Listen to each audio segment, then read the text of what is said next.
திருச்சி மாவட்டம் சிறுகனூர் அருகே பழுதாகி நின்ற அரசு பேருந்து மீது கார் மோதியதில் 1.5 வயது குழந்தை உட்பட 3 பேர் உயிரிழந்தனர். தென்காசி மாவட்டம் ஆலங்குளத்தைச் சேர்ந்த ஜோசப் காரில் செல்வகுமார், அவரது மனைவி யசோதா, 1.5 வயது குழந்தை உட்பட 5 பேர் சென்னை நோக்கி சென்று கொண்டிருந்தனர்.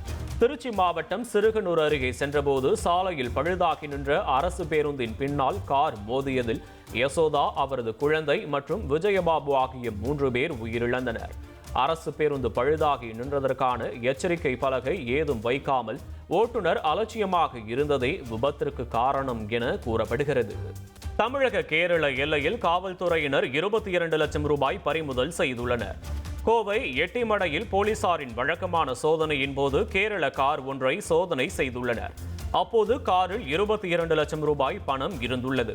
போலீசாரின் விசாரணையில் பணத்தை எடுத்து சென்றவர் கேரளாவின் பாலக்காட்டைச் சேர்ந்த ராம்தாஸ் என்றும் 18 வருடங்களாக அங்கு நகை நடத்தி வருவதும் தெரியவந்துள்ளது. முறையான ஆவணங்கள் இன்றி எடுத்து செல்லப்பட்ட 22 லட்சம் ரூபாய் பணத்தை போலீசார் பறிமுதல் செய்து விசாரணை மேற்கொண்டு வருகின்றனர். ட்ரெண்ட ஃப்ரெண்ட் ஆக்கிக்கோங்க. தந்தி டிவியின் சப்ஸ்கிரைபர்ஸ் அண்ட் ஃபாலோவர்ஸ் குடும்பத்துல நீங்களும் இணையுங்க.